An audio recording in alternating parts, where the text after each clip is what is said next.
So I'm going to talk about work, specifically why people can't seem to get work done at work, which is a problem we all kind of have. But let's sort of start at the beginning. So we have companies and nonprofits and charities and all these groups that have employees or volunteers of some sort. And they expect these people who work for them to do great work. I would hope, at least good work. Let's hopefully, at least it's good work. Hopefully great work. And so what they typically do is they decide that all these people need to come together in one place to do that work. So a company or a charity or an organization of any kind, they typically, unless you're working in Africa, if you're really lucky to do that, but most people have to go to an office every day.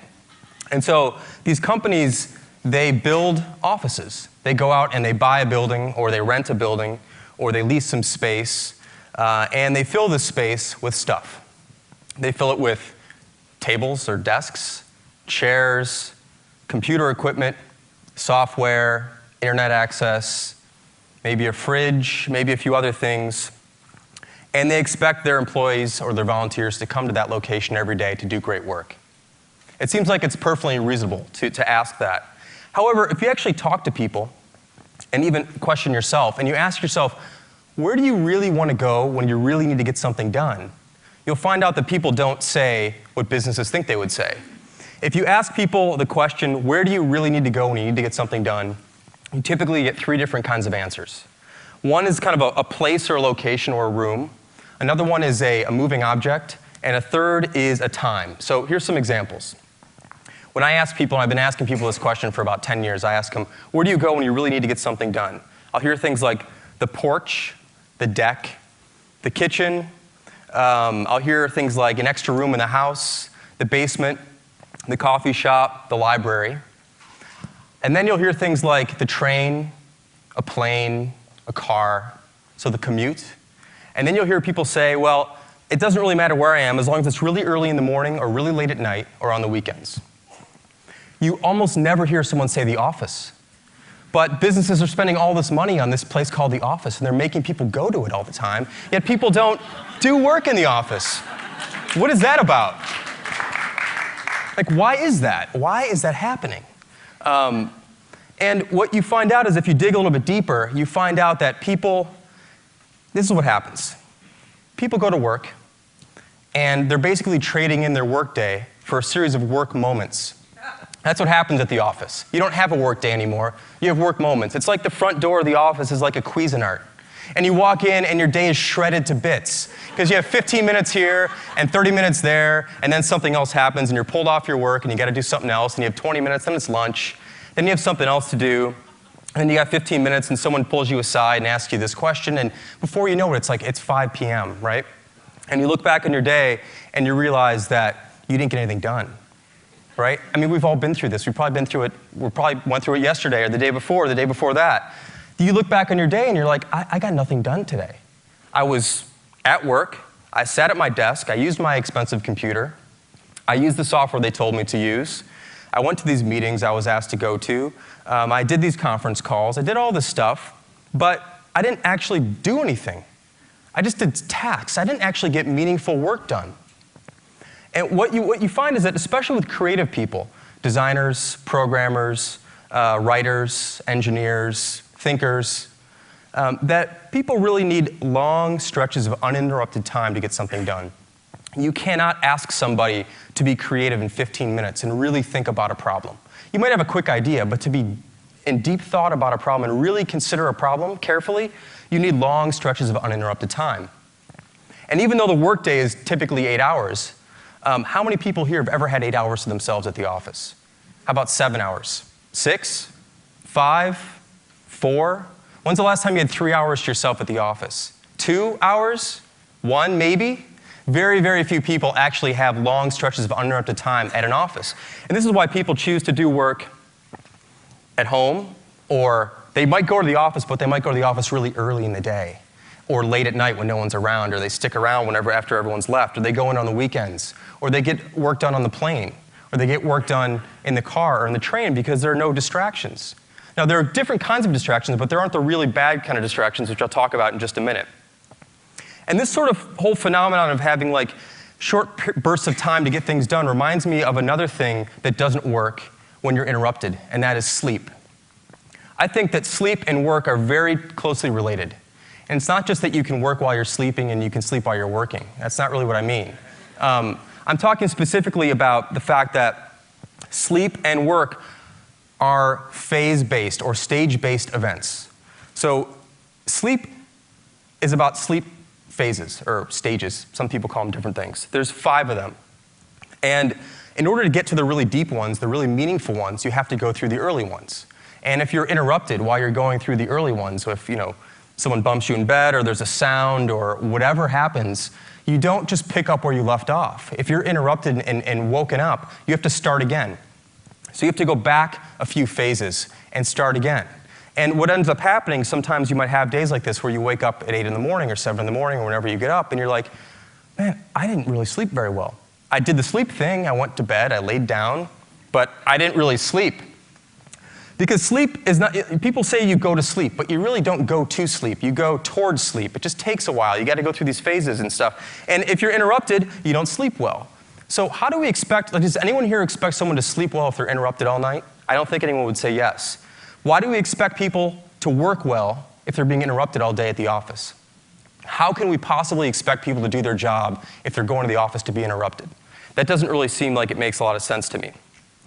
So what are these interruptions that happen at the office that don't happen in other places? Because in other places you can have interruptions like you can have, the TV, or you could go for a walk, or there's a fridge downstairs, or you've got your own couch, or whatever you want to do. And if you talk to certain managers, they'll tell you that they don't want their employees to work at home because of these distractions. They'll also say that sometimes they'll also say, well, if I can't see the person, how do I know they're working? Which is ridiculous, of course, but that's one of the excuses that managers give. And I'm one of these managers. I understand, I know how this goes. We all have to improve on this sort of thing. But oftentimes they'll cite distractions. I can't let someone work at home. They'll watch TV. They'll do this other thing. It turns out that those aren't the things that are really distracting, because those are voluntary distractions. You decide when you want to be distracted by the TV. You decide when you want to turn something on. You decide when you want to go downstairs or go for a walk. At the office, most of the interruptions and distractions that really cause people not to get work done are involuntary. So let's go through a couple of those. Now, managers and bosses will often have you think that the real distractions at work are things like Facebook and Twitter and YouTube and other websites. And in fact, they'll go so far as to actually ban these sites at work. Some of you may work at places where you can't get to these certain sites.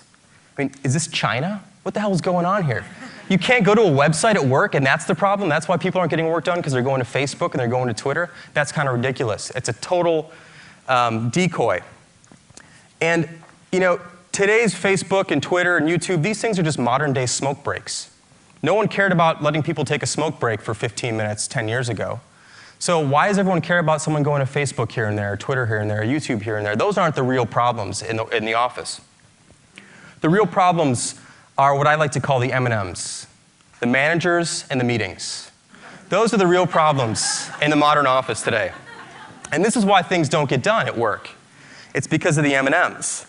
Now, what's interesting is if you listen to all the places that people talk about doing work, like at home or in the car or on a plane or late at night or early in the morning, you don't find managers in meetings. You find a lot of other distractions, but you don't find managers in meetings. So these are the things that you don't find elsewhere, but you do find at the office. And managers are basically people whose job it is to interrupt people. That's pretty much what managers are for. They're for interrupting people. They don't really do the work, so they have to make sure everyone else is doing the work, which is an interruption. And we have a lot of managers in the world now, and there's a lot of people in the world now, and there's a lot of interruptions in the world now because of these managers. They have to check in, hey, how's it going? Show me what's up, this sort of thing. And they keep interrupting you at the wrong time. While you're trying to actually do something that they're paying you to do, they tend to interrupt you. That's kind of bad. But what's even worse is the thing that managers do most of all, which is call meetings. And meetings are just toxic, terrible, poisonous things during the day at work. We all know this to be true, and you would never see a spontaneous meeting called by employees. It doesn't work that way. It's like the manager calls the meeting, so the employees can all come together, and it's an incredibly disruptive thing to do to people, is to say, hey, look, we're going to bring 10 people together right now and have a meeting. I don't care what you're doing.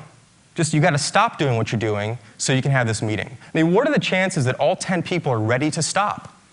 What if they're thinking about something important? What if they're doing important work? All of a sudden, you're telling them they have to stop doing that to do something else. So they go into a meeting room, they get together, and they talk about stuff that doesn't really matter, usually, because meetings aren't work. Meetings are places to go talk about things you're supposed to be doing later. But meetings also procreate. So one meeting tends to lead to another meeting and tends to lead to another meeting. There's often too many people in the meetings, and they're very, very expensive to the organization. Companies often think of a 1-hour meeting as a 1-hour meeting, but that's not true unless there's only one person in that meeting. If there are 10 people in the meeting, it's a 10-hour meeting. It's not a 1-hour meeting. It's 10 hours of productivity taken from the rest of the organization to have this one-hour meeting, which probably should have been handled by 2 or 3 people talking for a few minutes. But instead, there's a long scheduled meeting because meetings are scheduled the way software works, which is in like increments of 15 minutes or 30 minutes or an hour. You don't schedule an 8-hour meeting with Outlook. You can't. I don't even know if you can. You go 15 minutes or 30 minutes or 45 minutes or an hour. And so we tend to fill these times up when things should really go really quickly. So meetings and managers are 2 major problems in businesses today, especially in offices. These things don't exist outside of the office. So I have some suggestions to kind of remedy the situation. What can managers do, enlightened managers, hopefully, what can they do to make the office a better place for people to work? So it's not the last resort, but it's the first resort. It's that people start to say, when I really want to get stuff done, I go to the office. Because the offices are well equipped. Everything should be there for them to do their work, but they don't want to go there right now. So how do we change that? I have 3 suggestions I'll share with you guys. I have about 3 minutes, so that'll fit perfectly. We've all heard of the casual Friday thing. I don't know if people still do that, but how about no talk Thursdays? How about pick just one Thursday once a month and cut that day in half and just say the afternoon. I'll make it really easy for you. So just the afternoon, one Thursday, the first Thursday of the month, just the afternoon, nobody in the office can talk to each other. Just silence. That's it. And what you'll find is that a tremendous amount of work actually gets done when no one talks to each other. This is when people actually get stuff done, is when no one's bothering them and no one's interrupting them. And you can give someone, giving someone 4 hours of uninterrupted time is the best gift you can give anybody at work. It's better than a computer, it's better than a new monitor, it's better than new software, whatever people typically use. Giving them 4 hours of quiet time at the office is going to be incredibly valuable. And if you try that, I think you'll find that you agree, and maybe hopefully you can do it more often. So maybe it's every other week, or every week, once a week, afternoons no one can talk to each other. That's something that you'll find will really, really work. Another thing you can try is switching from active communication and collaboration, which is like face-to-face stuff, tapping people on the shoulder, saying hi to them, having meetings, and replace that with more passive models of communication, using things like email and instant messaging, or collaboration products, things like that. Now, some people might say email is really distracting, and IM is really distracting, and these other things are really distracting, but they're distracting at a time of your own choice and your own choosing. You can quit the email app. You can't quit your boss. You can quit IM. You can't hide your manager, right? You can put these things away, and then you can be interrupted on your own schedule, at your own time, when you're available, when you're ready to go again, because work, like sleep, happens in phases. So you're going to be kind of going up and doing some work, and then you're going to come down from that work, and then maybe it's time to check that email, check that IM. And there are very, very few things that are that urgent that need to happen and need to be answered right this second. So if you're a manager, start encouraging people to use more things like IM and email and other things that someone else can put away and they can get back to you on their own schedule. And the last suggestion I have is that if you do have a meeting coming up, if you have the power, just cancel it. Just cancel that next meeting. Today's Friday, so Monday, usually people have meetings on Monday, just don't have it.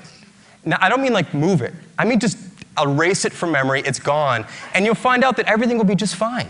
Like all these discussions and decisions you thought you had to make at this one time at 9 a.m. on Monday, just forget about them and things will be just fine. People have a more open morning, they can actually think, and you'll find out that maybe all these things you thought you had to do, you don't actually have to do. So those are just 3 quick suggestions I wanted to give you guys to think about this.